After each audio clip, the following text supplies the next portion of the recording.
안녕하세요. 오늘도 사연살롱을 찾아주셔서 감사합니다. 결혼한 지 이제 3년이 조금 넘어가는 30대 초반 여자입니다. 매일 사연살롱을 구경만 하다가 사연 올려볼 생각은 처음 하네요. 저도 참 여기 올라오는 다른 분들 사연에 뒤지지 않을 자신이 있을 정도로 엄청난 사연을 가지고 있거든요. 결혼하신 분이라면 아마 많은 분들이 공감하실 시집살이 당한 이야기인데요. 제가 겪은 일은 시집살이도 시집살이지만 그걸 넘어서 시댁 식구들에게 인간 대 인간으로서 배신감이 컸던 일이라 몇 달이 지난 지금까지도 분노가 쉬이 삭혀지질 않아 이렇게 사연이 남아 적어보게 되었어요. 본격적인 이야기를 시작하기 앞서 이런 질문을 드려보고 싶어요. 다들 시집살이 어디까지 해보셨나요? 사연살롱을 보고 계실 결혼한 지 10년, 20년 훌쩍 넘어가는 결혼 선배, 인생 선배들 앞에서 이런 질문을 하기엔 제 나이가 아직 어리기도 하고 좀 이른 생각일지도 모르지만 요즘 전 결혼한 분들만 보면 붙잡고 물어보고 싶은 심정이 든답니다. 제가 왜 사연을 시작하자마자 다짜고짜 이런 질문을 하는지 아신다면 아마 많은 분들이 기막혀 하실 거예요. 보통 시집살이라고 하면 많은 사연에서 가장 물리치기 힘든 강력한 적은 시어머니잖아요. 그 다음으로 시누이, 시아버지일 때도 있고요. 그런데 저희 시부모님은 정말 다정하고 천성이 선한 분들이세요. 남편에게는 여자 형제가 없어서 제겐 시누이도 없었고 형이 한 명 있어서 아주버님은 계시는데 조금 무뚝뚝한 성격이시긴 해도 매너 좋으신 분이고요. 여기까지 들으면 도대체 이 사람은 누구한테 시집살이를 했다는 거야 하는 의문이 드실 거예요. 네, 저도 결혼 전까지만 해도 제가 이 사람에게 시집살이를 당할 거라곤 감히 상상조차 못했던 존재가 있었어요. 바로 아주버님의 첫째 딸. 그러니까 제게는 시조카가 되는 중학생 아이였어요. 솔직히 아주버님이나 형님까지는 신경이 많이 쓰인다 쳐도 결혼할 때 시조카와의 관계까지 염려하는 분들은 많이 없지 않으신가요? 사실 저도 그랬거든요. 중학생 딸이 하나 있다길래 그렇구나, 그러려니 하고 말았어요. 남편이랑 아주버님의 나이 차이가 6살밖에 안 나는데 벌써 중학생 딸아이가 있다고 해서 아이를 좀 빨리 가지셨나 보다 하고 넘겼죠. 아주버님은 결혼도 빨리 하셨고 그 밑으로도 초등학생 자녀가 4살, 6살 터울로 둘이나 있어서 그저 아이를 좋아하시는구나 하고 생각했었네요. 아무튼 이제 갓 초등학교 입학했다고 들은 막내나 둘째야 워낙 어려서 봐도 귀여워만 해주고 말았는데 동생들과 나이 차이가 조금 있어서 그런지 첫째를 보면 풍기는 분위기가 다르더라고요. 제가 14살 때는 초등학생이나 다름없이 천진난만했던 것 같은데 요즘 애들이라 그런지 성숙해 보이기도 하고 어른 같더라고요. 그래서인지 유독 첫째 조카하고 있으면 분위기가 묘하게 달라지는 게 저보다 한참 어린아이인데도 어색하고 불편했어요. 별 생각 없었던 시조카가 불편하게 느껴지기 시작했던 건 그 애와 제가 제대로 처음 마주보고 앉아 이야기를 나눴던 결혼 후 첫 명절 때부터였어요. 사실 결혼 전 인사를 드리러 시댁에 왔을 때는 아주버님과 형님이 애들을 다 맡기고 와서 어른들끼리만 식사를 해서 못 만나봤었고 결혼식 당일엔 워낙 정신이 없어 몰랐는데 초등학생 조카들만 왔었더라고요. 그래서 첫째 시조카를 제대로 본 건 결혼하고 첫 명절 때 본 게 처음이었어요. 그날이 시댁에서 보내는 첫 명절이라 참 걱정도 많고 긴장도 많이 했는데 생각보다 편안한 분위기라서 많이 안심을 하고 있었어요. 결혼 과정에서도 시부모님께서 참 어디 가서 만나보기 드물게 며느리에게 잘해주신다는 생각을 했었는데 다행히 반전은 없더라고요. 제사도 없는 분위기라 음식하느라 짐 뺄 일도 없었고 시부모님께서 이래라 저래라 일을 시키지도 않으셔서 정말 휴일처럼 즐겁고 편하게 보내던 중이었어요. 시부모님께서 집 관련 문제로 아주버님과 남편을 데리고 잠깐 나가시고 집에는 저와 형님, 시조카만 남아있을 때였어요. 초등학생 시조카 둘은 방에 들어가서 지들끼리 신나게 노는 중에 형님과 저, 그리고 첫째 시조카만 남았죠. 어른들은 어른들끼리 담소를 나누고 초등학생 동생들은 자기들끼리 노느라 정신이 없는 가운데 첫째 시조카가 유독 말이 없고 심심해 보여서 내내 신경이 쓰이던 참이어서 잘됐다 싶었어요. 이 기회를 통해 이야기를 나누면 좋겠다 싶어서 자연스럽게 말을 걸었죠. 올 초에 중학교 입학했다며? 내가 중학생 애들 수학 가르치는 일을 하거든. 혜선이는 수학 잘하니? 중학생 애들 가르치신다고요? 교사예요? 어느 학교요? 아, 학교 교사는 아니고 과외교사에. 아, 난 또. 과외교사라고 하니 별거 아니라는 듯 퉁명스러워지는 태도가 좀 기분이 나쁘더라고요. 어른이 했어도 기분 나빴을 태도를 아이가 하니 더 어이가 없었어요. 혹시 모르는 거 있으면 물어봐. 작은 엄마가 알려줄게. 작은 엄마는 무슨. 됐어요. 그게 시조카와 처음 나눠본 대화였어요. 제 딴에는 나름대로 직업이 그 또래 가르치는 일이라 쉽게 다가가 보려고 한 거였는데 그런 태도를 보이니 한 번의 마음이 상하더라고요. 별로 드러내고 싶진 않았지만 저도 인간인지라 얼굴에 표가 났던 모양이에요. 바로 형님께서 끼어드셨어요. 얘, 너는 태도가 그게 뭐니? 아, 그러고 보니 동서 정말로 중학교 선생님이네? 잘됐다. 우리 혜선이 공부 좀 가르쳐줘. 가혜비는 당연히 챙겨줄게. 동서가 애들 여러 성적 올렸다며? 네?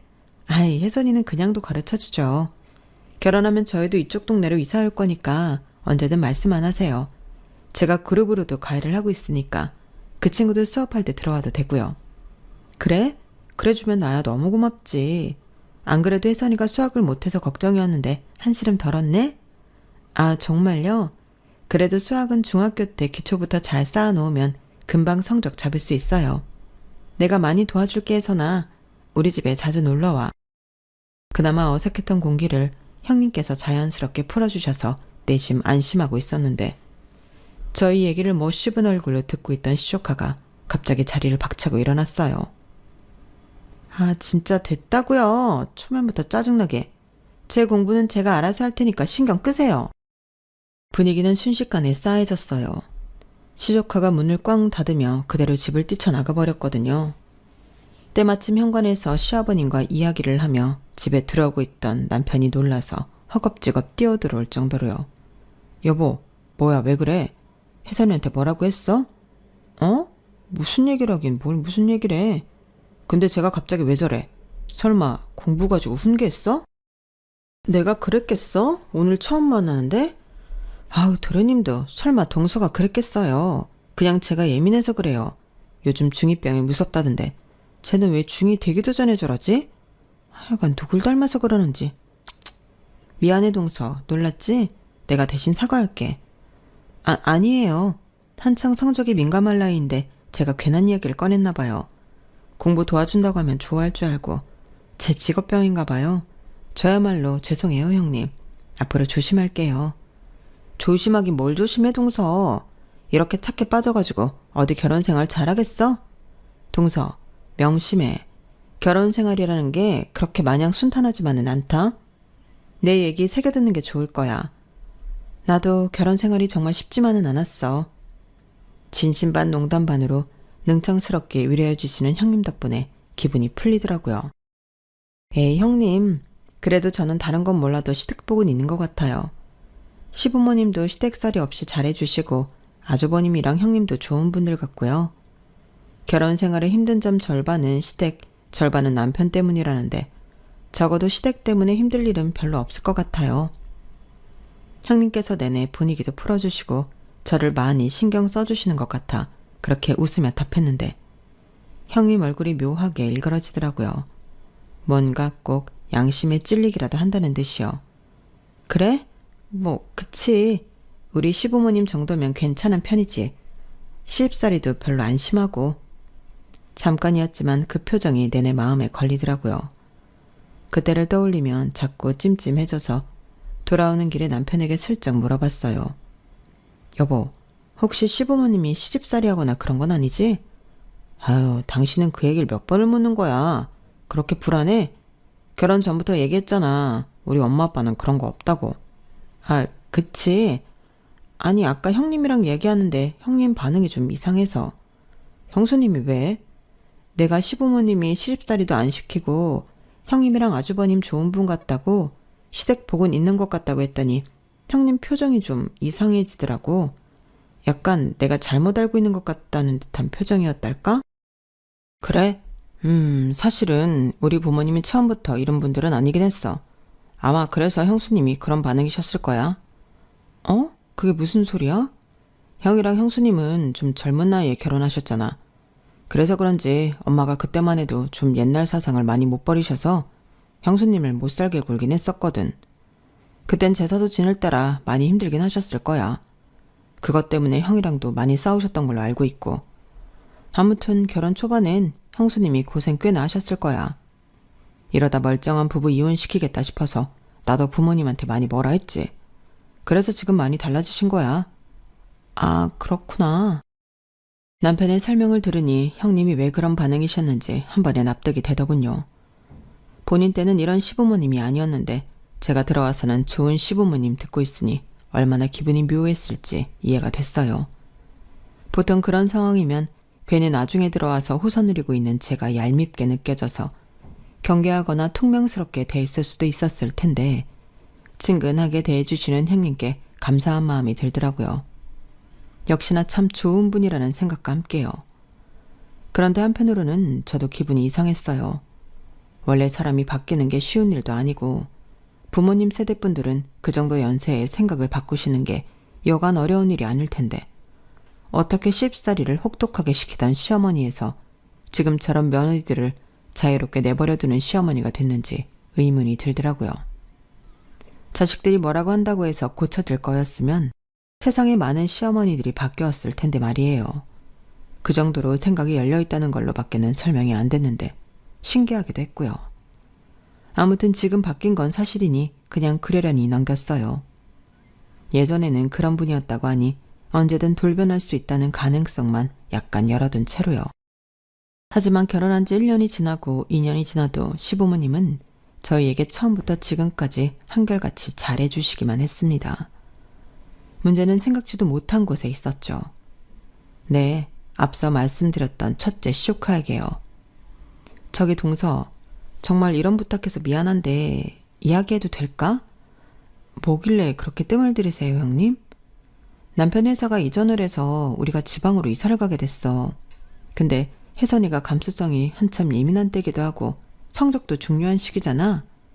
이런 때 환경을 바꾸는 게 좋을 것 같지 않아서. 중고등학교는 원래 살던 이 동네에서 졸업시키고 싶어서. 우선 1년만 혜선이 맡아줄 수 있을까?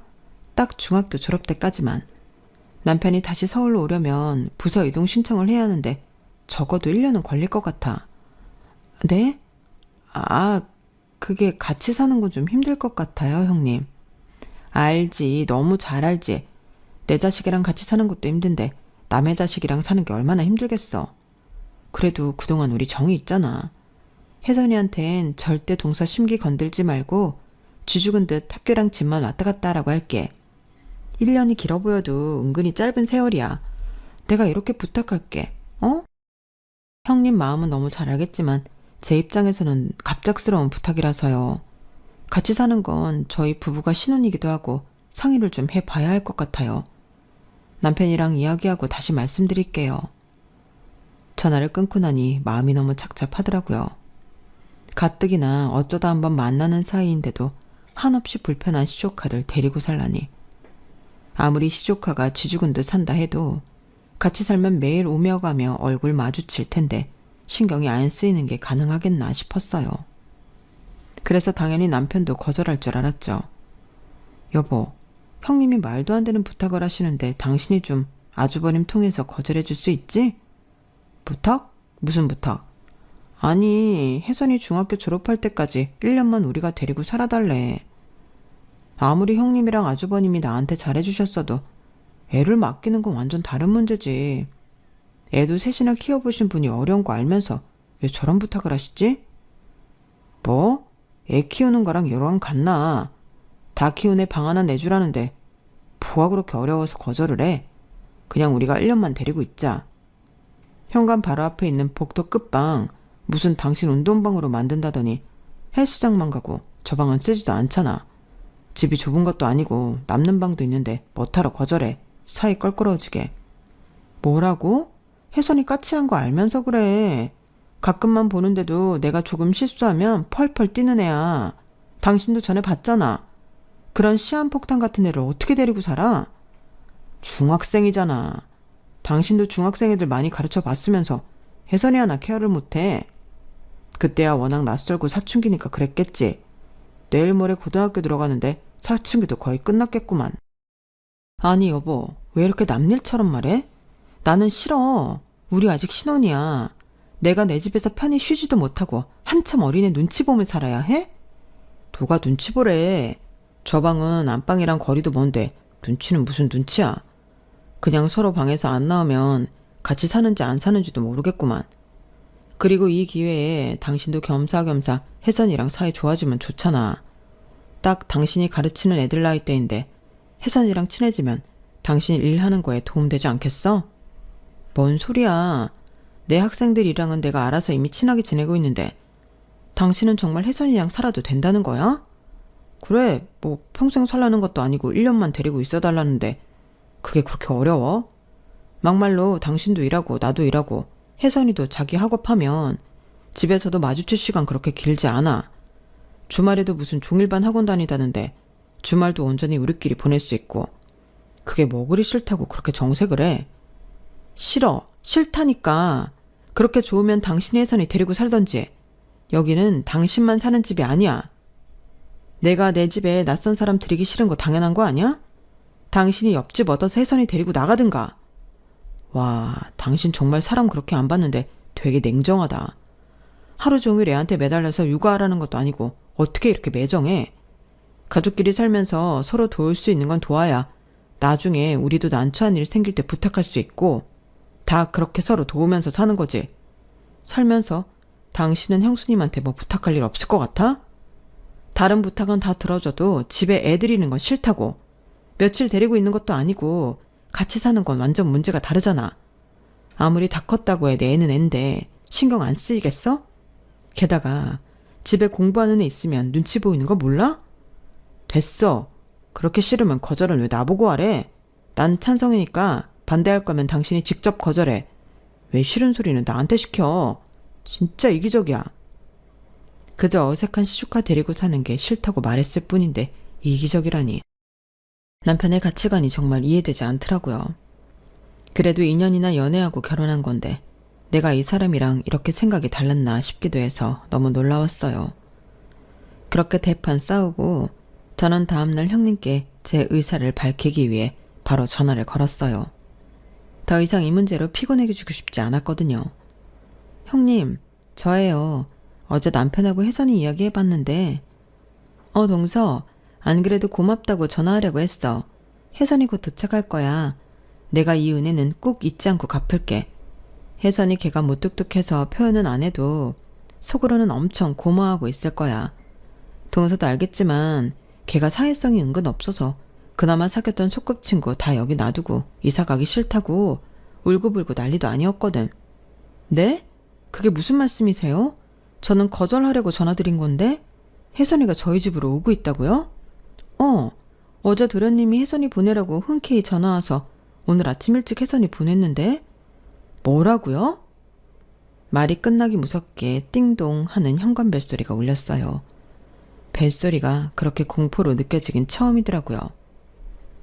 화나는 마음 반 두려운 마음 반으로 마구 떨리는 손을 겨우 붙잡고 인터폰 앞으로 가니 파란 화면 한가운데 떡하니 시조카 혜선이의 얼굴이 담겨 있었어요.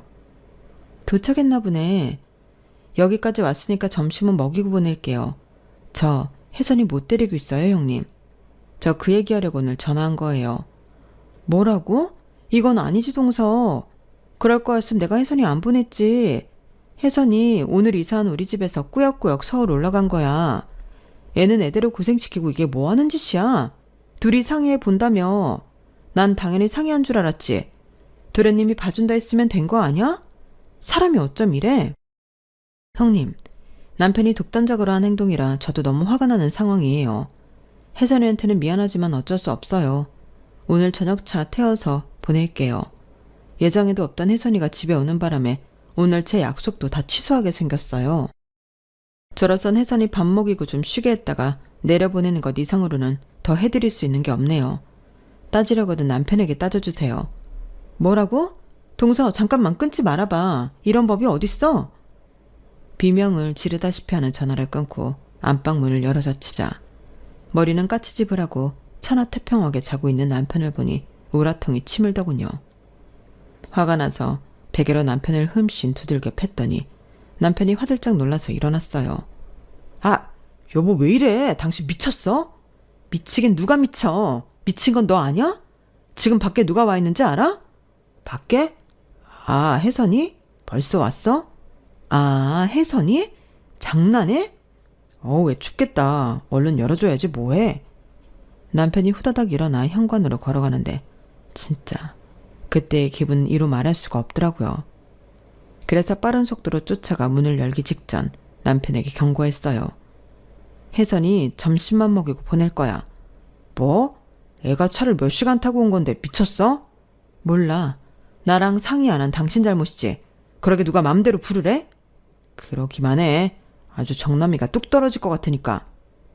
말을 마친 남편이 문을 열어서 뒷말은 하지 못했어요. 문을 여니 백팩에 크로스백에 캐리어에 끼운 노트북 가방까지 아주 온갖 살림살이를 다 싸들고 온 시조카가 보이더라고요. 뭐 좋다고 저렇게 바리바리 싸들고 온 건지 기가 막히는 걸 꾹 참고 기분 나쁜 티를 안 내기 위해 노력을 하는데 애가 하는 첫마디가 가관이었어요. 문 여는데 왜 이렇게 오래 걸려요? 싹퉁바가지하고는 이런 걸 데리고 살라니 역시 제 생각이 틀리지 않았다는 생각을 하며 남편을 봤어요. 하지만 남편은 뭐가 좋은지 실실 웃으며 맞이해 주더라고요. 왜 이렇게 까칠하게 굴까 우리 혜선이. 날이 많이 추워서 화가 났나? 제 방은 어디예요? 저는 쳐다도 보지 않고 남편과 대화를 하는데 대뜸 지방부터 찾는 걸 보니 뭐 이런 게 다 있나 싶고 머리 한 대만 쥐어받고 싶더라고요. 그런 채 속은 모르고 남편이 현관문 바로 앞에 있는 끝방을 가리켰어요. 저기 저 방 쓰면 돼. 짐 풀고 나와. 맛있는 거 먹자. 뭐 먹고 싶어? 방을 쓰긴 뭘 써. 짐 풀 거 많아? 그냥 거실에 짐가방 두고 나갔다 오자. 어차피 그대로 다 가지고 내려가야 하는데 번거롭게. 집에 머무를 일말의 틈도 주고 싶지 않아서 남편의 말을 가로챘더니 그제서야 제 얼굴을 쳐다보더라고요. 뭔 소리예요? 저 여기 살 건데. 작은아빠랑 엄마랑 상의가 안 되었는데 작은아빠가 실수를 했네? 사과는 작은아빠한테 받아. 솔직히 문 열기 전까지만 해도 저 애한테 이렇게 퉁명스럽게 굴 생각은 없었는데 시조카 태도를 보니 저도 모르게 싸늘한 말투가 나가더라고요.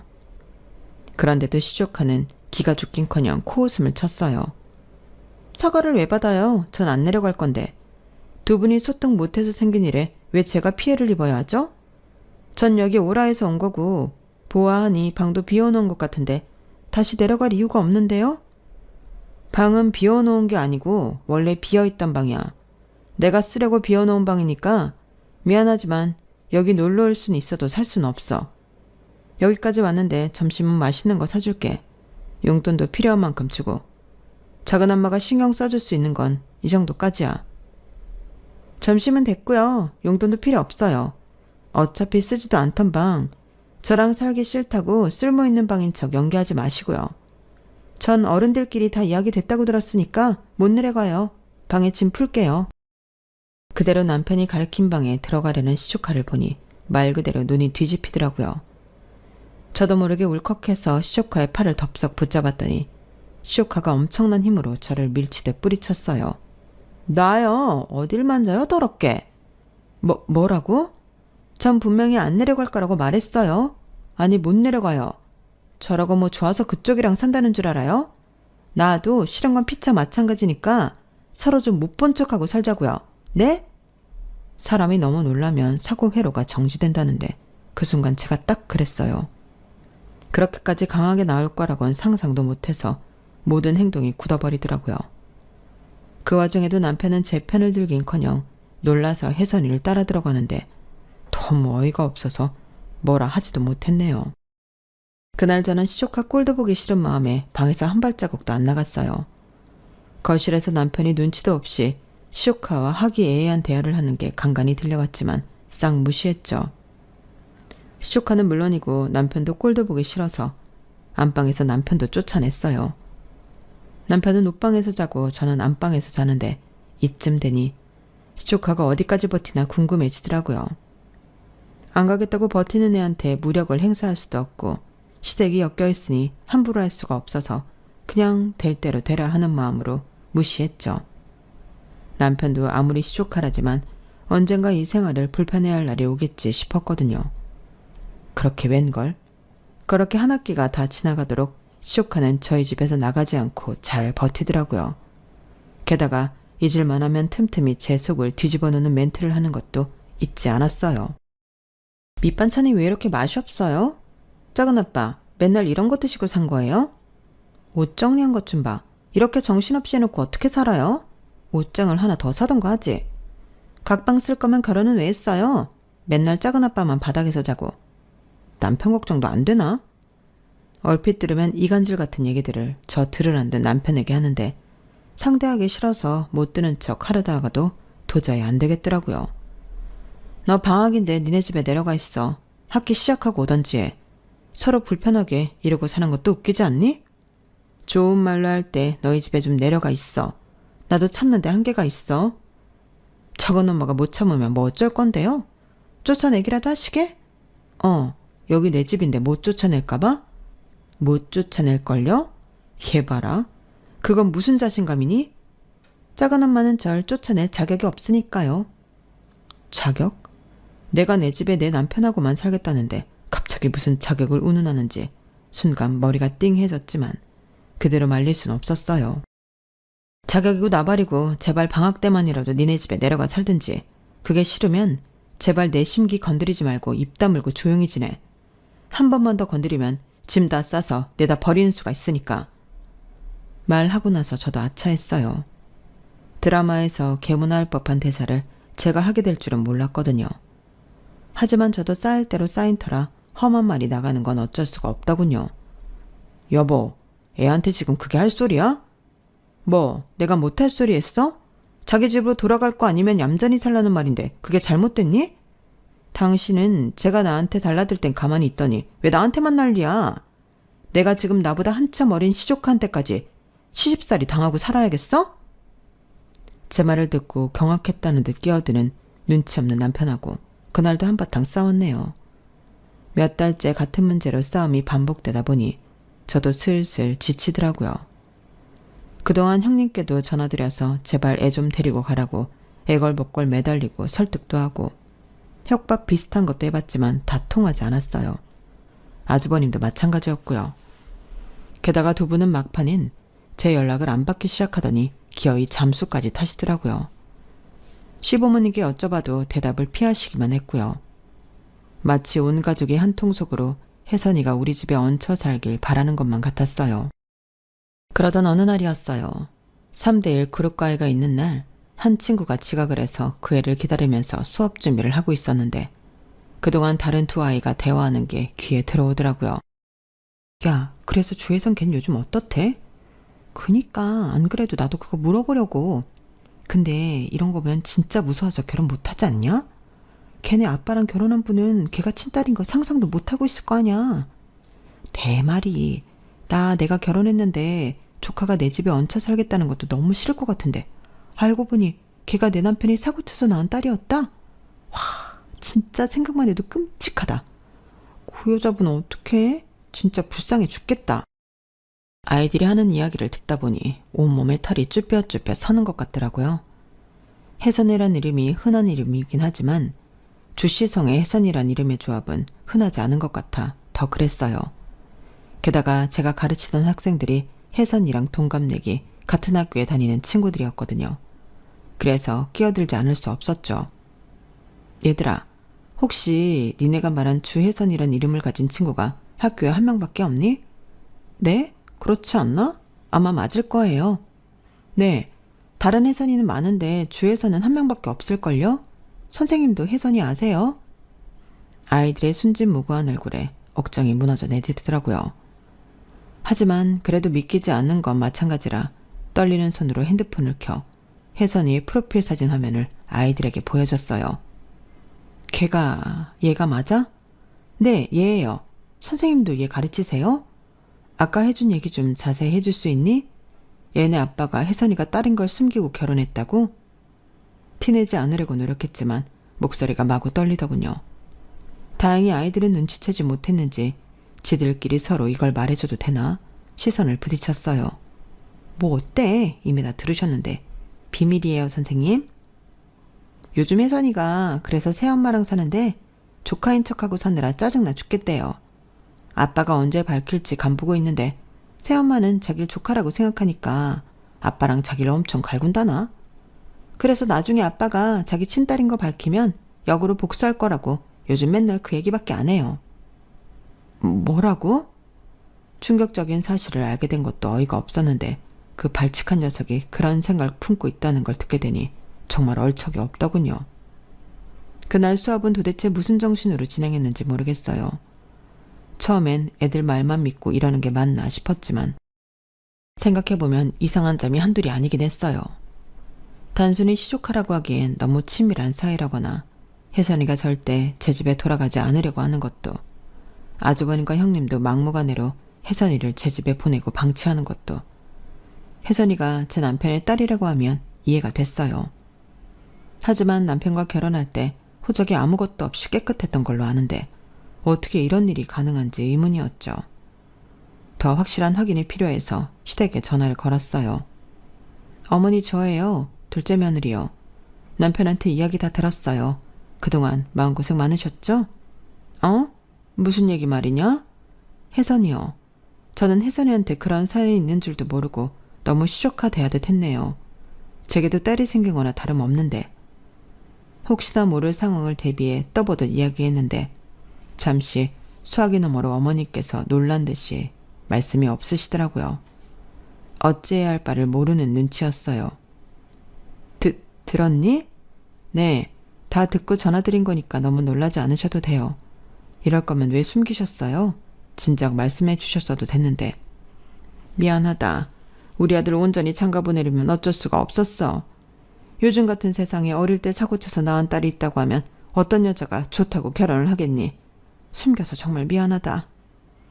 네, 그쵸. 세상에 결혼도 전에 중학생짜리 딸이 그것도 어릴 때 다른 여자 사이에서 낳은 아이가 있다고 하면 아무도 안 좋아하죠. 그래서 할 수 없이 큰애 호적에다 혜선이를 올린 거야. 참, 이게 큰애한테도 할 짓은 못 되는 건 알긴 알았지만 큰애는 결혼한 지 좀 됐으니까 큰애한테 올리는 게 사회적으로 시선이 나아 보일 것 같아서. 형님이랑 아주버님도 힘드셨겠어요. 힘들었지. 부모로서 내가 참 두 아들한테 못할 짓 했다. 그래도 이걸 이해해 줄 여자는 없을 줄 알았는데 너하고는 이야기가 잘 된 모양이로구나. 많이 놀랐겠어. 그래도 우리 입장도 이해는 가지? 이게 사람 마음이 참. 미안하다고 연신 사과하시는 것까진 괜찮은데 본인들이 이해받을 수 있다고 생각하는 태도가 절 화나게 했어요. 아니요, 어머님. 이해는 안 가죠. 말씀은 똑바로 드려야겠네요. 저한테 언제까지 속이실 생각이었어요? 네가 혜선이랑 조금 친해지고 아기 낳을 때까지는 당분간 너도 모르고 있는 게 나을 것 같아서 그때까지만 이야기하지 않기로 했었는데 작은 애가 먼저 말하든? 제 반응이 심상치 않다는 걸 깨달은 어머님께서 뭔가 이상하다는 듯 물으셨어요. 와, 저는 제가 아기를 낳을 때까지 숨기라고 했다는 말이 어찌나 화가 나는지. 아기 생기면 이혼이 더 복잡하고 어려워지니 제 코를 꿰 생각으로 그랬다는 것처럼 들려서 그때부턴 정말 화를 참을 수가 없더라고요. 왜요? 아기 낳으면 제가 이혼 안 할 것 같아서요? 그리고 지금 시조카야도 이렇게 안 친한데 남편 친딸이라고 하면 제가 좋아라 하고 친해질 줄 아셨어요? 진짜 해도 너무하시네요, 다들. 이거 사기 결혼이에요. 어머님이 뭐라고 다급하게 말씀하시는데 더 듣고 있기 싫어서 전화를 끊어버렸어요. 만일의 사태에 대비해서 어머님과의 통화 내용을 다 녹음도 해뒀죠. 저는 그 길로 남편 정장에 붙어있는 머리카락과 혜선이 방에 있던 머리카락을 가지고 유전자 검사를 맡겼어요. 남편과 제대로 이혼하려면 이 방법밖에 없는 것 같았거든요. 검사에 시간이 좀 걸려서 어머님께 이야기를 들은 남편이 저를 설득한다고 매일 귀찮게 구는 걸 견디는 게 고역이었죠. 여보, 어디서 그런 말을 들은 건지 몰라도 진짜 오해야. 친딸은 무슨 엄마가 노망이 난 거라니까?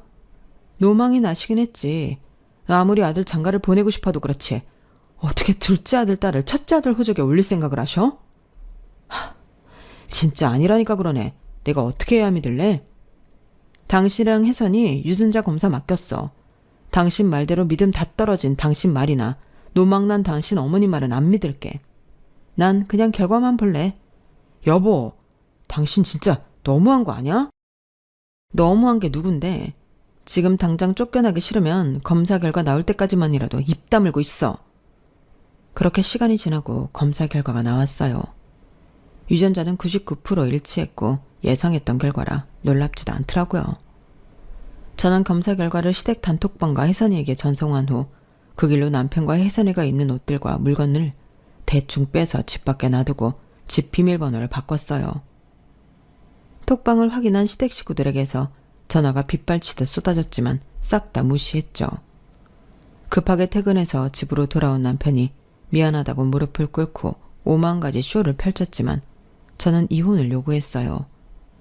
제 요구대로 순순히 협의 이혼을 하지 않을 경우 유책 배우자로 소송을 걸겠다고 협박하니 순순히 이혼해주겠다고 하더군요. 남편이 집에 발들이는 게 싫어서 복도에서 대화하고 있었는데 마침 하교하고 돌아온 혜선이가 집 앞에 어지럽게 흐트러져 있는 제 물건들을 보고는 경악하더군요. 작은 엄마, 이게 다 뭐예요? 뭐 하는 짓이에요? 나 이제 니네 작은 엄마 아니니까 싸가지 없는 말투 좀 고쳐. 그리고 네 물건 다 가지고 니네 아빠랑 내 앞에 다시 나타나지 마. 알겠어? 네? 꽤나 충격받은 얼굴이 볼만하더군요. 남편이 혜선이 어깨를 감싸고 미안하다며 눈물을 뚝뚝 흘리는데 그 꼴을 더 보고 싶지 않아 집으로 들어가 버렸어요. 복도에서 부스럭거리는 소리가 한참이더니 몇 시간 뒤에 나가보니 짐을 챙겨서 갔더라고요. 솔직히 온 식구들이 제게 못할 짓을 한 건 맞아서 그런지 그 뒤로 저를 따로 괴롭히거나 하진 않았어요. 남편과도 제가 원하는 조건으로 재산 분할을 하고 무사히 이혼을 했고요. 나중에 형님께서 전화를 하셔서 받았는데 형님도 미안하다고 연신 눈물을 쏟으시더라고요. 알고 보니 형님도 처음에는 시집살이를 죽어라고 하다가 혜선이를 맡게 되면서 시집살이에서 좀 벗어나게 되신 거였다고 하셨어요. 그래도 남의 자식 키우는 게 쉬운 일은 아니라 남편이 결혼하자마자 잘 됐다 싶어서 혜선이를 맡긴 거라고 하더군요. 형님도 괘씸하긴 했지만 남의 자식 잠깐 데리고 살아본 경험이 있어서 그런지 형님 입장은 바로 이해가 됐어요. 시집살이도 싫지만 그런 버르장머리 없는 애를 데리고 사느라 얼마나 짜증나고 힘들었을까 싶었거든요. 아무튼 이혼을 하고 나니 가뿐하네요. 이혼을 하고 나서는 좋은 점뿐이지만 딱 하나 안 좋은 점은 예전보다 사람을 좀 더 안 믿게 된 것 같아요. 그 점이 참 서글프긴 하지만 세상에는 생각보다 나쁜 사람이 많다고 생각하니 예전만큼 호락호락하게 당하지 않을 것 같긴 해요. 인생의 이런 안 좋은 경험들도 결국엔 제게 더 좋게 작용하게 되겠죠. 그렇게 믿고 저는 앞으로 더 씩씩하게 살아가려고 해요. 여러분, 제 새 출발에 많은 응원 부탁드려요. 들어주셔서 감사합니다. 모두들 건강하시고 행복하세요. 여러분, 사연 댓글에 응원과 현명한 조언 부탁드려요. 좋아요와 구독은 저에게 큰 힘이 됩니다. 오늘도 좋은 일 가득하세요.